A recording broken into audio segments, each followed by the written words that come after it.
everybody, this is Praxis, and this is actually take 2 of our live stream. There have been some problems with the live stream on this channel. The issue is really that YouTube keeps kind of changing things. They got this new YouTube Studio beta that's rolling out, and while I was setting up this evening, I keep getting all these ads from YouTube saying, try the new Studio beta live stream. It's just awesome, isn't it?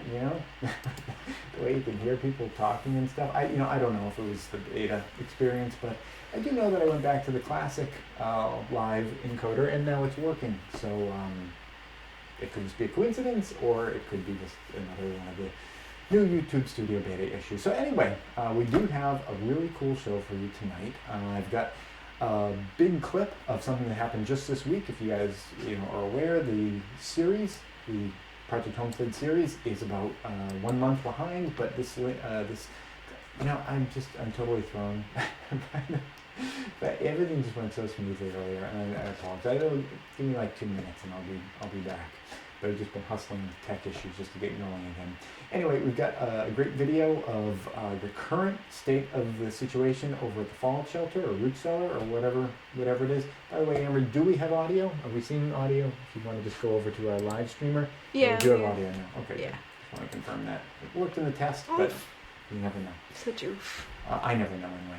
So I've got a video. We're going to go into that, and we'll do that relatively early in the program. And also, if you are a Patreon supporter, and if you're watching this live, then that would mean you. And if you bought one of the bug out card games, I have something special that I wanted to send out with your card game, and I wanted to let you know what that's going to be tonight. First off, Amber, do we have anyone actually watching? Okay. We have 4 people watching. 4 people watching. So welcome. Thank you for popping over to the second link. And if you're watching this in replay, I apologize for me seeming like I'm all thrown. I'm really, I'm not a live guy. This is a great way of doing kind of an interaction.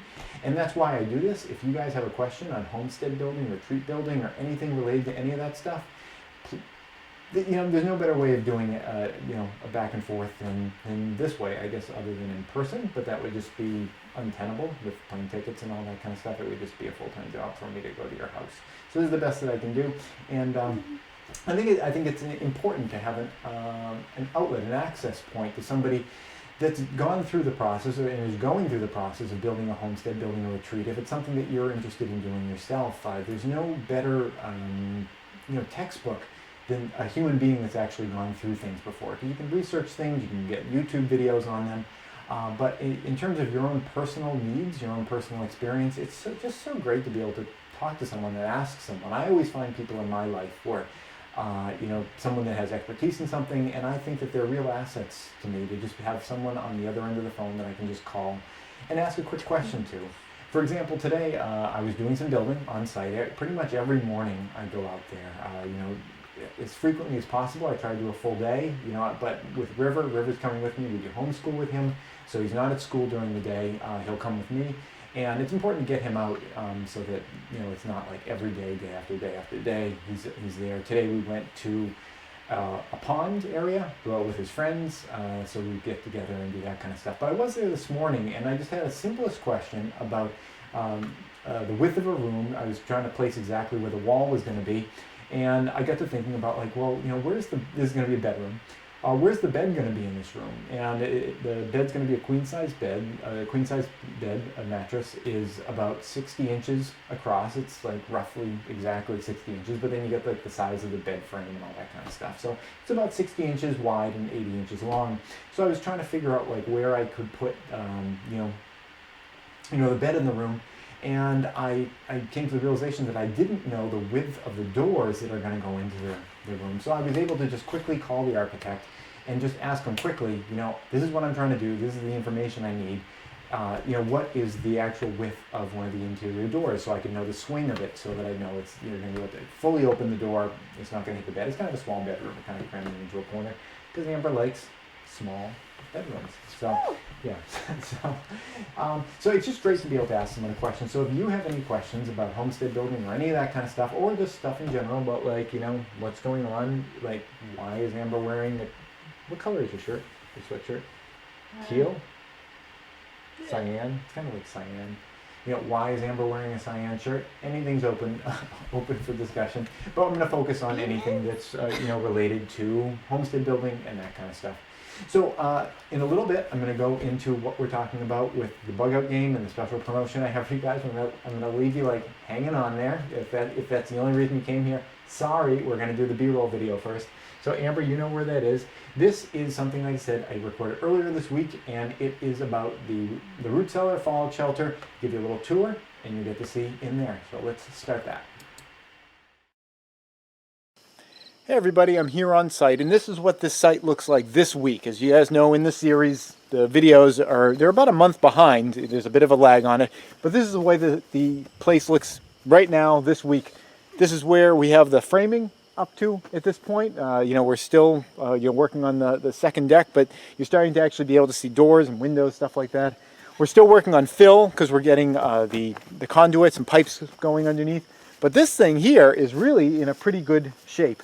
Let's start up top with the light tubes that we got going on up here.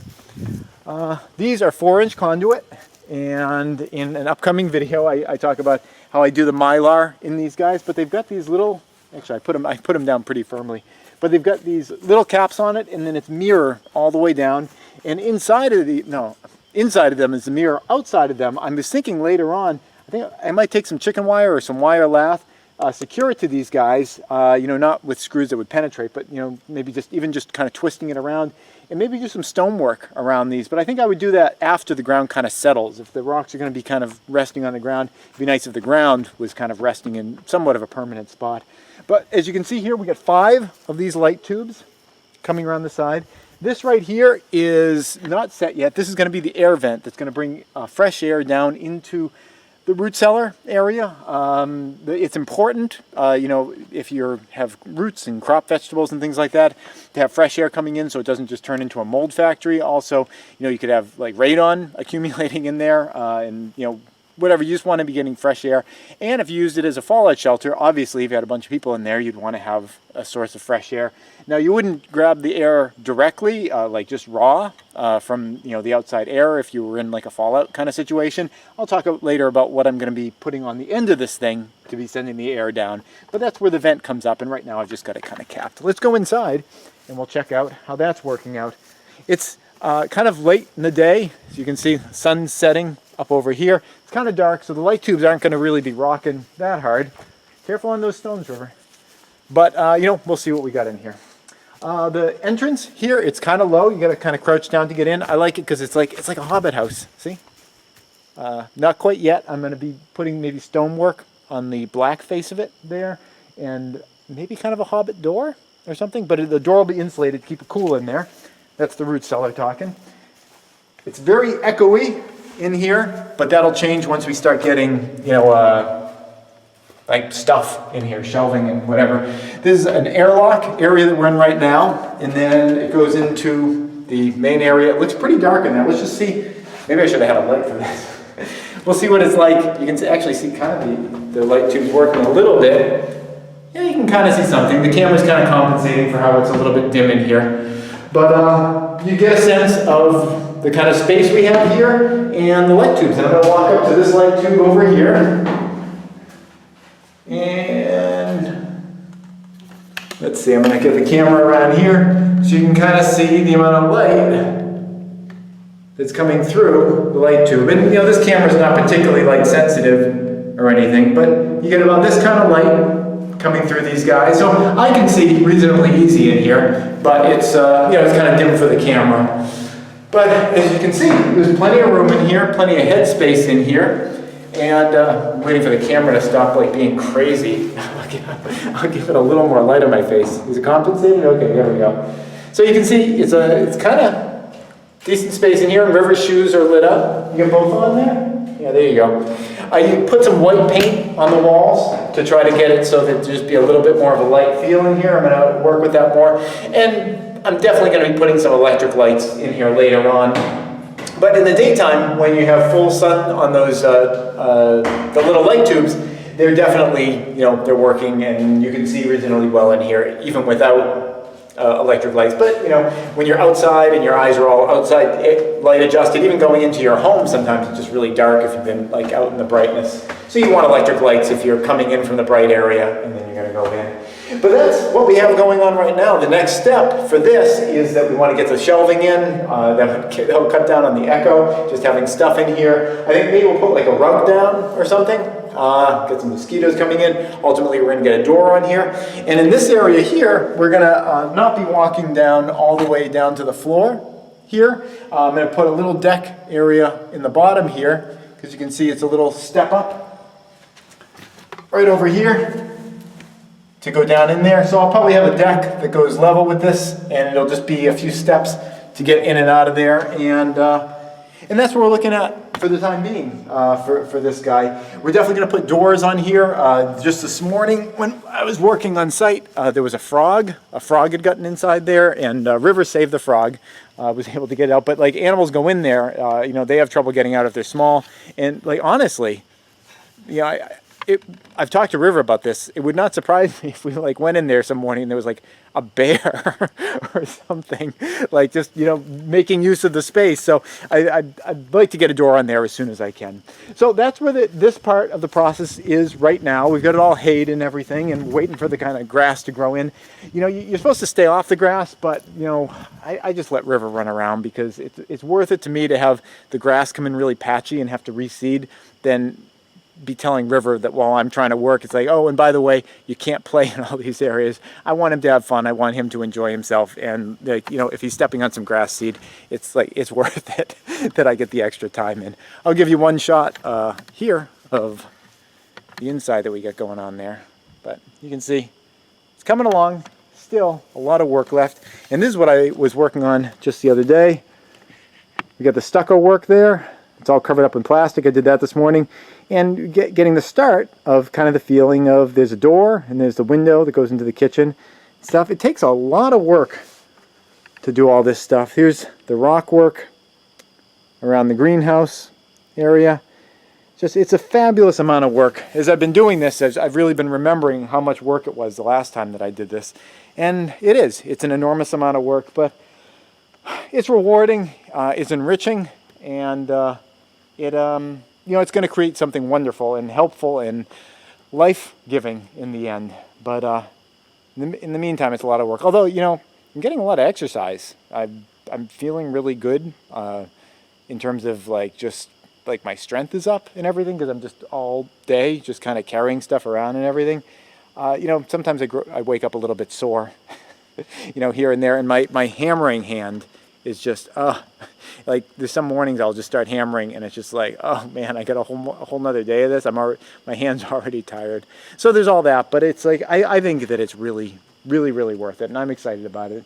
And it's I think it's going all right. So do you have any questions about any of the stuff you've seen? We're going to go back to the live stream. Is Amber with me? Sometimes Amber's able, sometimes she's not. I hope she's with me tonight. We'll see. You already know because you saw her at the intro. That's it. Thanks for watching.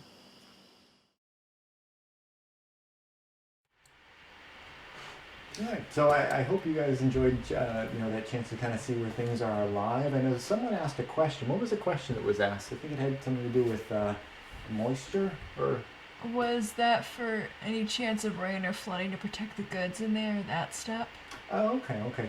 Yeah, so as you guys saw, there's sort of a series of steps that go down, and we do have a drain at the very bottom. I didn't highlight that in this video, but that sort of entryway area where there's sort of like a step there, if water were to get in there, there is a hole that kind of goes out to where the perimeter drain runs, and that would, you know, ensure that place doesn't turn into like a swimming pool or something like that.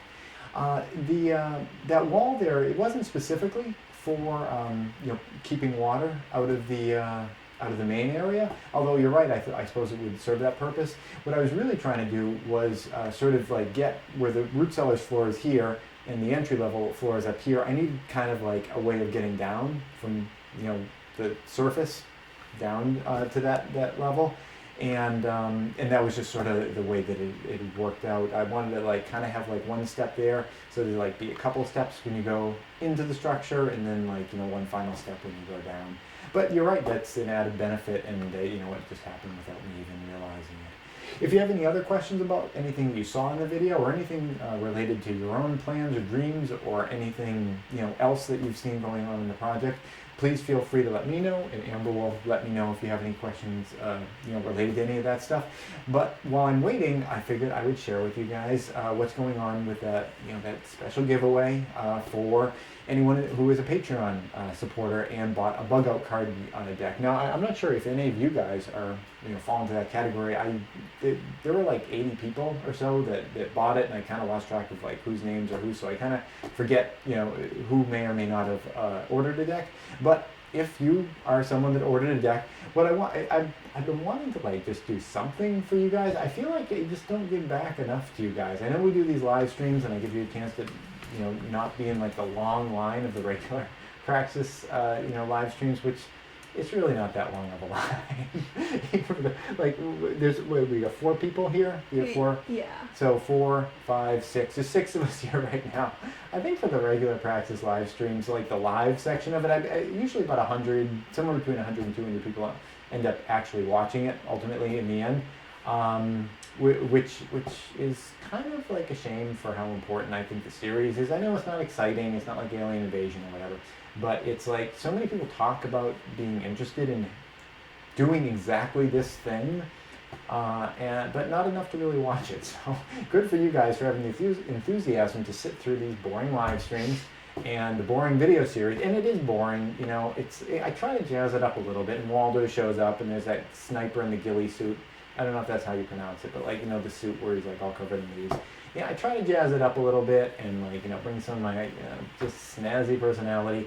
But the reality is, it's like the same thing over and over and over and over again. And I always wanted that to be represented. So, you know, good for you guys for having the, you know, fortitude to kind of put yourself through that. And, you know, just that's testament to how interested you guys are in maybe doing this for yourself someday, possibly someday soon.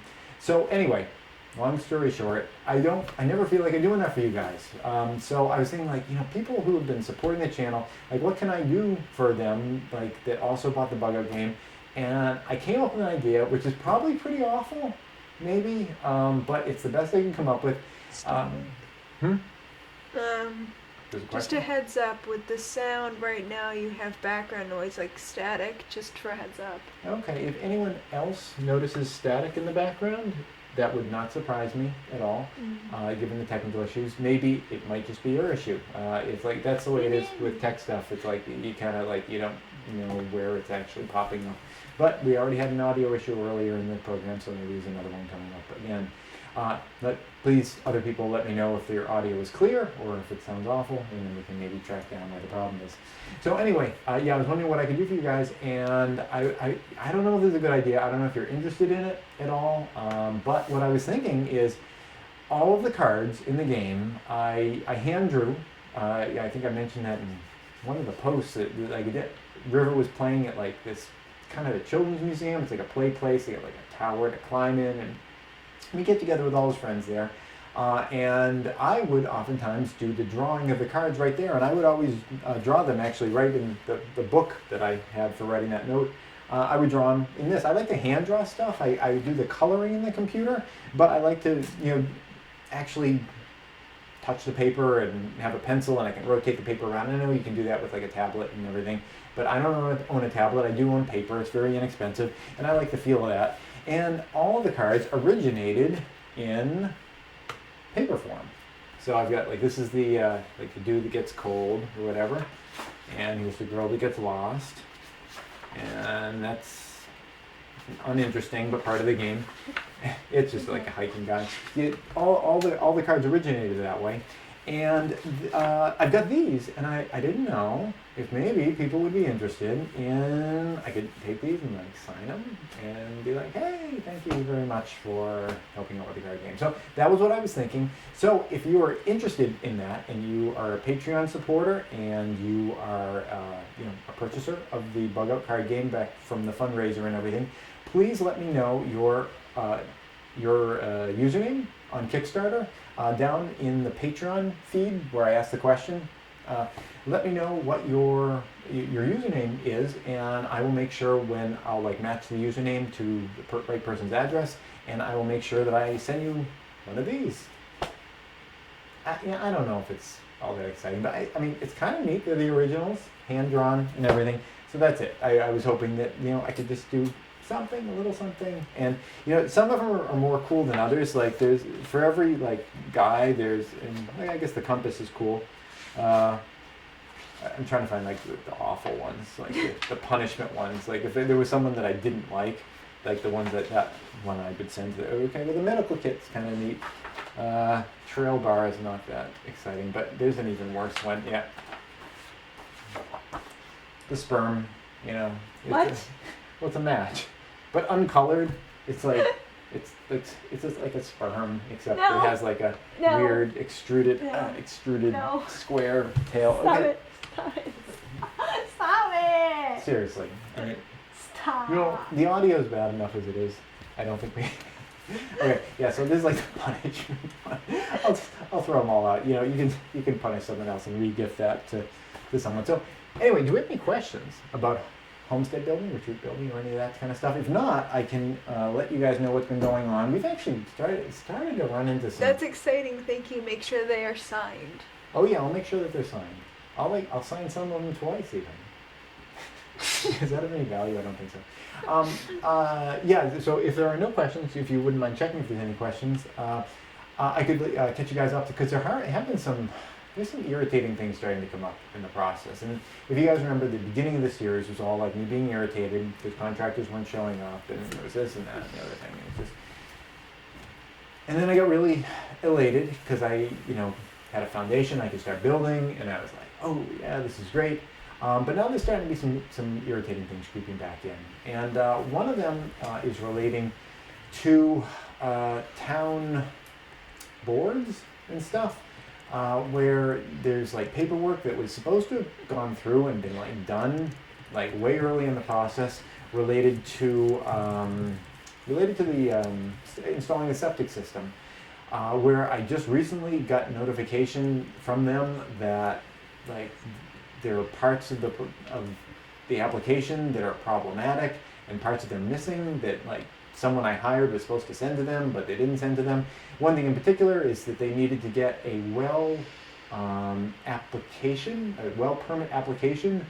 The agency I hired to like do all the site plan and everything, they were supposed to get this application, fill it out, and get it to the people. Well, I guess they couldn't find it on the website, so they just figured, well, it's like, well, they must not need one in that town. Well, the town definitely feels like they need one, and you know, we had to like scramble to get that all together.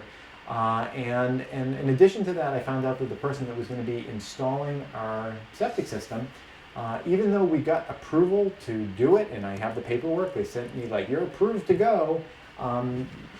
They contacted me like just a couple weeks ago, and they were telling me that despite the fact that we've given you approval to go, you're not good to go, and the people that you have set up to do it aren't registered in this town. I guess they've worked for me before in other towns in the state, and I just kind of figured, well, they're Massachusetts contractors, they must be good. You know, they're not good in this town, so they had to like specially register in this town. I don't know if all the towns around here are like that, but it's been kind of irritating to me, because it's like I've been through this before, and this is more worse than it had been in the past. I think a lot of the problem comes from that this town's been really short staffed in a lot of their agencies and departments.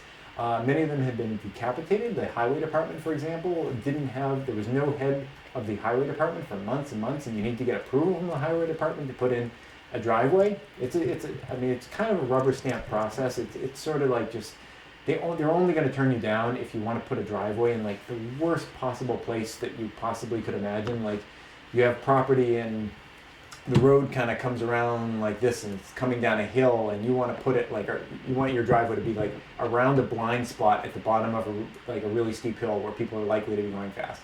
It's like, that's kind of like what the driveway permit is. It seems like it's generally about, is just preventing people from doing something like that's like excessively dangerous. And even if you wanted to do that, if that was like your only place you could have a driveway, they'd like just be like, okay, we'll have to put up signs or whatever. So it's kind of just a rubber stamp process, but even that, like, it held us up because there was no head of the department for a while to hold the rubber stamp and, you know, and stamp our documents. So we're starting to run into some things like that. But overall, you know, the progress has been going well. You guys saw the, you know, the root cellar is all in. All the fill came in. We paid an enormous amount of money for fill, and that's something that's kind of starting to hit me. You know, this time I mentioned in an earlier video about how last time I did a homestead, there were some places where I kind of like, you know, things were getting a little expensive, so I kind of like pulled back and was kind of like, okay, well, you know, we'll cheap out a little on this. And it always bothered me later, like clean fill in particular on the last homestead. You know, we got just enough to kind of go around the house and kind of, you know, berm up and keep the basement cool in the summer and warm in the winter, and it all worked. But the house was always kind of like up on this lump, and I just felt like if we just gotten a couple more dump truck fulls of fill, it would have been a lot better. It would have cost maybe an extra couple $1,000, $1,000 or $2,000. But you know, I would have preferred that in the end. Well, this time I was like, you know, let's just bring those dump trucks in. You know, it's like I don't want to be like 10 years from now being like, I wish I brought my dump trucks in. Well, we brought in the dump trucks, and we got so much fill that it was like $10,000 worth of fill. And it's like, you could get a car for that. And that's like a big chunk of the budget on this thing that, you know, got added to. And I guess I don't feel like it was a bad decision, but that is an awful lot of money. And that's something that you really think about before you go into this process, is being realistic about all the expenses, not just the cost of the house and the building materials and, like, you know, your kitchen cabinets and the electrical wiring and hiring your plumber. It's also, you know, it's the other things, like if you got to bring in dirt or blast or use a rock hammer. And there was a question. So yeah, I've been a little, you know, I'm usually like up, but this week I've been kind of like, but I've been getting so much done building the house. It's like my manic and depression have kind of like equaled out, and it's like it was kind of mellow. Your what? My manic depression. What? I'm demeaning people who actually have mental illness. I'm actually fine. Okay. All right. So we have a question. I'm sorry. Do you plan on using the greenhouse wrap to the house again for climate control, growing through the winter, and energy conservation? Absolutely. Although, you know, I'm starting to feel like the greenhouse that's attached to this house isn't going to be quite as awesome as the greenhouse at the last house. The greenhouse of the last house wrapped around on both sides. This one, I couldn't get it to wrap around on both sides because if it had gone across the front, it would have been so low below where the roof shed snow that the snow would have smashed the windows in the greenhouse down there. We just never could really get that working in a way that wouldn't be a disaster, possibly a life-threatening disaster at some point in the future. So we just put the greenhouses on the side, and they're pretty big. They're like 14 feet wide, and by like 14 feet, I mean they're precisely 14 feet wide, and they're 24 feet deep. So there's a lot there, but you know, there's a little airlock kind of thing, like a porch that bites out of it, takes a bite out of them. They're also kind of terraced, and there's some garden beds that kind of take a bite out of the, you know, the floor space. So you know, I'm not sure if they're going to feel as open and expansive as the greenhouse of the last place. Although that said, the greenhouse of the last place didn't really feel great until I kind of finished it and I got the boards in. That's the way I kind of do these kind of things. It's more of an artistic approach, where I like do a little bit and see how I feel, and then like make another plan. And that sometimes adds expense doing it that way, if you don't know exactly what you want to do, you know, from the outset. So I did some pre-visualization, but once it's real, I kind of feel like I need to visualize it and kind of visualize it. So that's I'm at that stage now. But they are going to be more functional in terms of being buffers than the last house, because the last house, they were still kind of leaky. These are not going to be leaky. They're not going to have rodents intruding. The last house had rodents that could kind of get in. Not that we had a big deal with it. I mean, there were some mice, and there was like one chipmunk that, like, you know, kept wanting to come in. It wasn't a huge issue, but this place is going to be like more tight from that regard. But yeah, they're definitely going to cover up quite a bit of the walls. The east and the west wall are going to be mostly covered up with greenhouse. So they're not going to be losing heat to the raw outside winter. The front face of the house, south face of the house, that is going to be just, it's open to the outside, but it's got all the windows going to be letting in the light. And the north side of the house doesn't have any windows at all, just insulation, 4 inches of insulation. 4 inches, I didn't pronounce that very well. 4 inches of insulation on the north wall, and then it's just burned in. Underneath that. So the house should have really good thermal performance. And I do want to do some growing and possibly some aquaculture in the greenhouses. I'm going to be doing another, fish pondy kind of thing, and we'll see about getting that in there. We're also going to be using a bunch of gray water. I have the gray water stuff all ready to go out into the greenhouses. The pastures and the foundation are in place, and the foam is over them, and the wire lath is over them, and I cut the wire lath out in the places where the pastures are going to be, and then put stucco over it so no one can see it. It just looks like a clean wall, and then after we get our occupancy permit and all the inspections are done, tap a little hole, go through the foam, and then we can, start actually using the gray water. I don't know why gray water is like this big taboo. I don't know. I don't even know if it's illegal, but it's like there's a bunch of extra hurdles you have to go through. And as long as it is truly gray water, I mean, there's nothing dangerous about like what goes down your shower, unless you're like using your shower as a toilet or something. What? Well, I guess you could pee in your shower, I suppose, and then it's like, you're, but that's nitrogen too. Although, I mean, it's not like you're going to go playing in the gray water. It's kind of gross, actually. Gray water is gross, like compost is gross. Do you have any other questions? We've got about maybe 5 more minutes. How do you control humidity without losing too much heat? Very good question. I have a lot of experience with that with the last greenhouse. When you start off this kind of thing, and you haven't done it before, the big inclination is you want to just seal everything off, have absolutely no way for leaks to get in, keep all that air in there because you want to preserve that kind of warmth. You don't want drafts. It's like, keep the winter out and keep my nice tropical environment in. That's a rational approach to it. It makes sense. But in practice, it can be problematic for exactly the reason that you mentioned, the humidity issue. At the last place, to kind of give you a real life example of this, the last place where we had the big L-shaped greenhouse, and we had the fish pond in there, but even without the fish pond, just with the gray water, in the winter, the walls would get frost on them, the windows would get extensive frost on them. The ceiling would get frost on it, and then the sun would come out and the stuff would all melt, and it would melt down the ceiling and drip down into the windows. The windows would drip down into the wall below the windows, and the walls would drip down into themselves. So yeah, humidity is a real issue. The way that I kind of remedied that in the last greenhouse was I'd always had vents in it along the underside of where the roof comes down. You get another question? Yeah. Okay. Tell me that in just a moment. Just underneath where the roof, overhung above the windows, I put vents in, and those vents I put in so I could open them up in the summer, so like it wouldn't turn into like a crazy hothouse. And by the way, I was there recently after it was closed up for like a month or so because nobody is there presently, and it must have been 120 degrees in that place. And there was even a window open. All the vents were still open. What I ended up doing in the winter is just leaving every other vent open.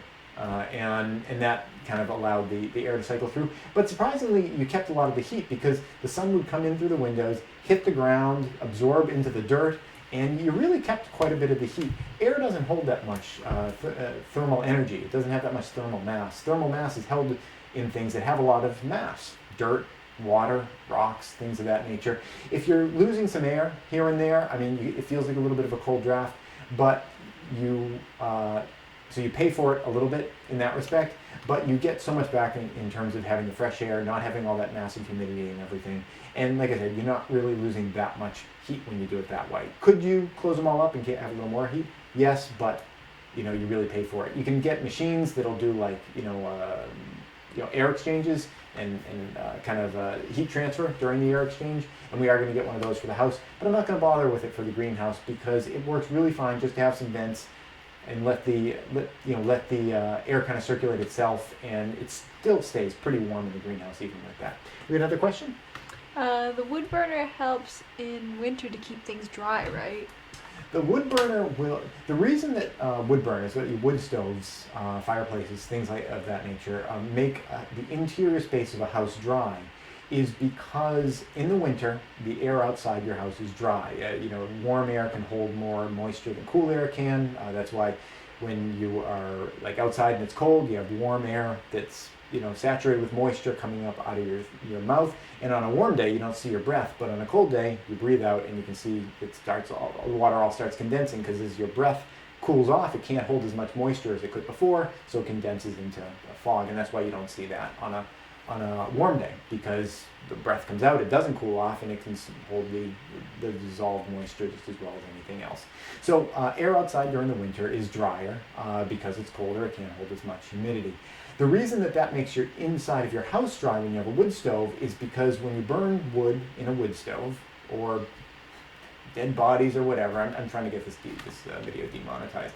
Whatever you might be burning in your wood stove, illegal narcotics, guns, firearms. People have been telling me that YouTube is like reading what people are saying, like scanning the audio. I haven't found any evidence that that's true yet. I don't know. So, guns, firearms, September 11th. We'll see about that. Supposedly people are getting demonetized because they swear in their videos, but I don't know how true that is. I don't know. We'll see how all that shit works later.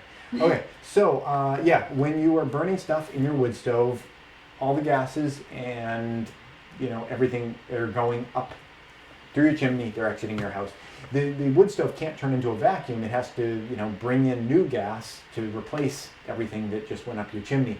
Now, for many people, they don't have any kind of a way of getting